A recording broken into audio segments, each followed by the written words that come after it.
Imagine having risen to the top of your career and being very well paid for it, then having the overwhelming feeling that you should walk away from it all. Well, Kayode Pitan did just that. He was at the height of finance and banking in Nigeria and decided to give it all up for the ministry. He joins us now. Pastor Pitan, thank you so much for joining us on Turning Point. Thank you for inviting me. Now, I would imagine that if I was at the height of banking, I mean, knowing what you bankers were getting, that we all know now, that, you know, I'd rather stay there to fund the ministry. But you had a turning point where you left all that behind and just started doing full-time ministry. But before we get to that point, where did the Jesus thing start for you? Were your family Jesus followers? Was your father? Where did it all start?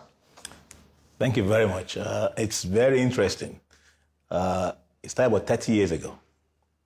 I just got back from the US, where I went for my graduate studies. I got a job with Citibank. And it was time to chase the girls, you know. As you do. To paint the town red, you know. I found out most of the friends I left before I went to the US were going to a church called Christ Chapel, which was like the in-thing church. Now that was Reverend Tunde yes, a medical doctor. You know, everybody, you know, was a Christian, was going there. They went for the beautiful girls, so I joined my friends. But one day, I also stood up, and I went out and gave my life to Christ. So the journey for me started 30 years ago. Okay, so 30 years ago, you gave your life to Jesus, and what would you say was the biggest change, the biggest adjustment you had to make? Because I mean, you've just come from the States, educated man, you got it all. Now you're doing this following Jesus thing. What was the biggest adjustment that you remember you had to make yourself? I will say the change came a few years later. I got a good job with the bank, and then a few years later I got married. And then I had this yearning to work for myself.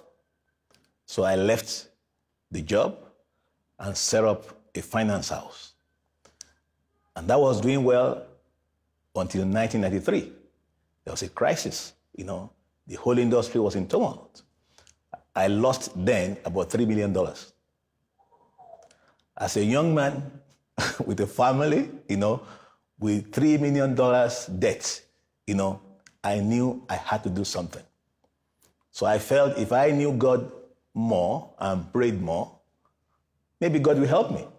Sorry, I mean, I don't want to sound frivolous, but what does it feel? I mean, I know what it feels like to lose maybe 500 pounds. $3 million. Yeah. What does that feel like physically? Well, I felt everything had come to an end.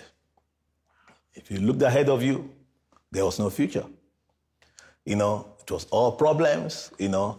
So you better call on Jesus. Oh, yes. So I said to myself, I got to get, you know, deeper into this.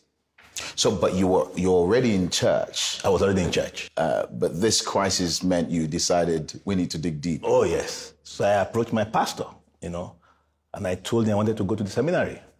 You know, it was a Baptist church. So he told me I had to go to Ogbomoso, which was far from Lagos, and spend between 3 and 4 years. You know? So that was not an option. I had problems to deal with. That was how I got into Redeemed Christian Church of God. They had a Bible school in Lagos. So I went to the Bible school. And when I came out, you know, one way or the other, I joined one of the parishes of Redeemed. And the pastor of that parish, who was my lecturer in the Bible school, just liked me. He used to tell me, you belong to this church. I said, no, I don't belong to this church. You are a pastor. I said, no. So this is, I mean, right now you are provincial pastor, which is your pastor of pastors in the Redeemed Christian Church of God, which you said you didn't belong to back then.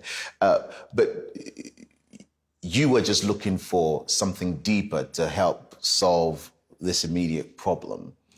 What was it that you found in Bible college that was different from, because I mean, Now we know you could have just prayed at home, couldn't you? When you look back, what did you think God was doing that led you to Bible college? You know, I felt it was a setup by God, because I came out and I joined the parish of Redeem where this guy was a pastor, you know, and then he was trying to make me to be the pastor.